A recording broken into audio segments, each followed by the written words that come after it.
Garden 11 is the Felling Garden. John and Maggie Felling moved to Medford from Minnesota in 2015. They inherited a yard that had scruffy lawn and invasive ivy.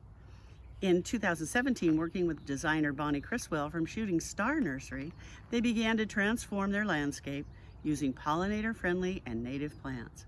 They added paths for strolling and a sitting area. Welcome to their lovely garden.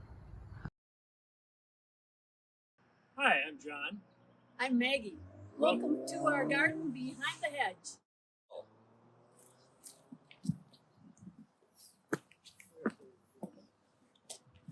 Well, a few years ago, when we bought this property, this was all Bermuda grass in through here that we have had torn out and replaced with mostly native and pollinator-friendly plants. So we want to walk you through our garden. One of our lovely shrubs is the 9-bark.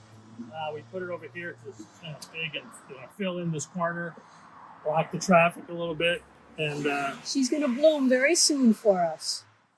a lot of these shrubs over here were here when we bought the house. We did not put these in. You can see the rosemary. The bees love the rosemary. The bees love those. This also was all infiltrated with the Bermuda grass. And anytime we tried to put gardens in, as soon as we added water, so the Bermuda grass just moved on in and made it home. So we were frustrated trying to keep ahead of that. You'll see as we go through, we have a lot of bird baths in the yard. The birds love the bird baths. And we put these little hooked up the bird baths to our dripper system. It keeps the bird baths full. That's my free pro tip of this tour. Next is the native yarrow. And this, when we cut it back, will give us a couple of bloom sessions a year. And it's really lovely. It's a whole white profusion. And we get a little visitor here. That's who we've planted all this for. That and our entertainment. Endless entertainment here. The catmint is just lovely this time of year. Beautiful plant for this time of year. You tend to have to keep cutting it back because it likes to flop over as the season wears on. You cut it back and it just all comes back to life again. So a very pretty plant. And as you can see, those bees they spend hours having a good time there. We have a couple kinds of buckwheat. This is the arrowleaf buckwheat. And they I'm go. not sure if we got the right tag on this one or not, but this is arrowleaf buckwheat. And it's just flowering now. Does it come out white and turn pink, or does it come out pink and turn white? It comes out pink, Pink I guess. and heading to white. Yeah, heading to white, right. It's a penstemon called the Margarita Bop. And it is the most prolific plant I've ever seen in my life. It's just starting. You can see all the buds all over it. Just a few of them starting to open up now. But in another, week or two, this is just going to be covered, just thousands of these little flowers, and that just flowers all summer long. We've been looking at this for weeks now. These fun little ends. We're like, are those leaf buds or are those flowers? Well, then doing a little research, we found those are actually the flowers, which will lead to berries that come out green, and then they turn red as the summer progresses, and then they turn black towards the end of summer or fall. So it's a coffee berry. It's a native shrub. So in the fall, it actually looks like a coffee berry plant. That penstemon that we saw up front, that Margarita Bop penstemon, we have that kind of scattered throughout because it's so pretty in the summer. Oh, and that's a connect, but I'm not sure that's a native, but it's coming into bloom. Oh, that's connect. This is connect up here. Right. Okay, This is a Cotoneaster. Cotoneaster, I believe that is a native shrub. I'm not 100% sure about that. Well, originally. This used to be a waterfall feature when we moved in that needed a lot of work. So we took out the water feature and just put a berm back here. And Bermuda grass loved it. Just loved that water feature. And not much else did. Here we have some milkweed plants. We're hoping eventually to get some monarchs to show up here. But so far, we've not had any luck in that regard. But those are just popping up.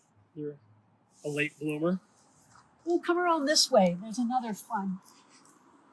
A service berry, and it had struggled. This is probably 4 years old now too, and it had struggled quite a bit at first, but now it's finally taking hold, and it just flowered, right, Meg? Yeah, it flowered earlier. They're losing petals still. The birds like it, and we wanted to feed the birds without bird feeders. We ran into issues in Minnesota where we lived prior to Oregon with feeding the birds, and we thought, let's do it with plants. And so we've got the bird baths to draw them, and then hopefully all these things that berry will keep them entertained and fed all winter. Right behind you is some Oregon grape. Oops, our little label got flipped around here, but so these have been, you can see all the new growth, the little lush new growth coming this year, and these have been doing really well, and they're done flowering as well, but they had really nice, beautiful We're yellow on flowers. to berries now. Just terrific. This is a ceanothus. This is the Emily Brown variety of ceanothus, and it's just losing its flowers now. But boy, this was just a profusion of purple. You can see the little purple flowers on here. Actually, they're pretty nice sized purple flowers, but it was just completely full of just beautiful purple. And in fact, 2 days ago we were in Gold Beach on the coast, and we saw ceanothus that are blooming just like ours, and it was so exciting to see that out in the wild and to jump up and down and say, we have it too. This is another buckwheat. It's a sulfur buckwheat. We looked at arrowroot buckwheat out front. I think that's what it was. Arrowleaf. Arrowleaf. Uh-huh. Yeah, this is a sulfur buckwheat. Really beautiful yellow flowers.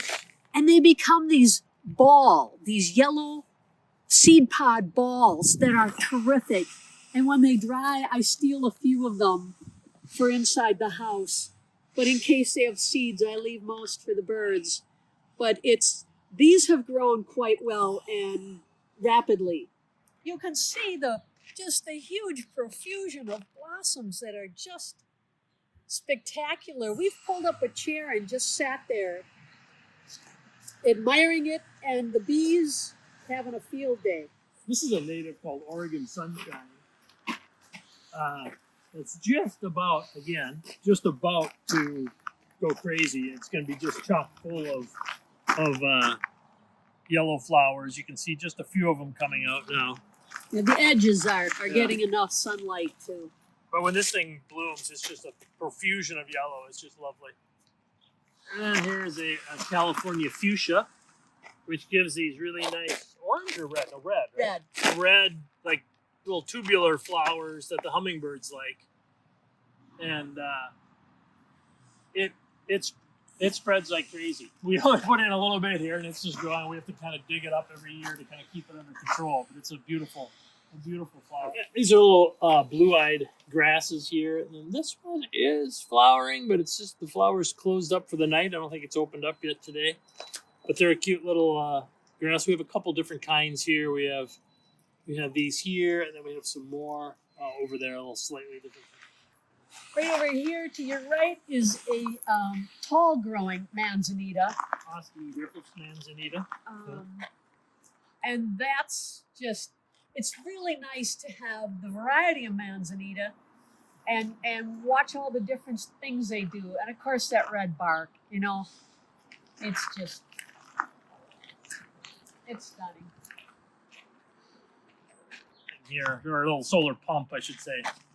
That's just, $12 on the internet, and it just gives a little bubble in there that keeps an interest for the birds, and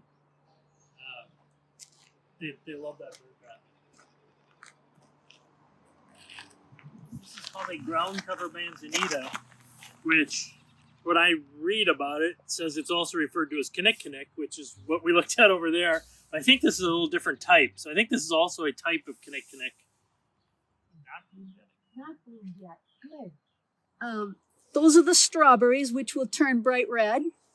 And they have a bumpy surface to them that looks kind of like a strawberry, but they've been just terrific. Fast growing, because this is 4 years now, and the birds love the strawberries too. We had this originally in the front, planted three years ago, I believe, in the front. And it would start and then it would die out and start, die out. And we finally determined it was just getting too much sun. So we moved it back here. Now it seems happy. He's always struggled. This is a holodiscus. And this year is probably the best he's ever looked. So hopefully it'll come around. I can't say a whole lot about it because it has not really ever. It's not our most successful plant. Yeah. We had a few of them in here, lost a couple. This one has We've got managed some to. nice blossoms coming. That's really exciting. Bleeding hearts, Western bleeding hearts, and they're a very pretty plant. Again, this is another one that we had in too much sun originally, and it struggled. We finally moved them here underneath the Japanese maple, and now they seem very happy. And there's a little chickadee coming to visit us. Oh, Hello, nice. chickadee. Not Not even frightened by us. That's great. What a nice way to end the tour. Have a chickadee come by. Wants to get in on the action.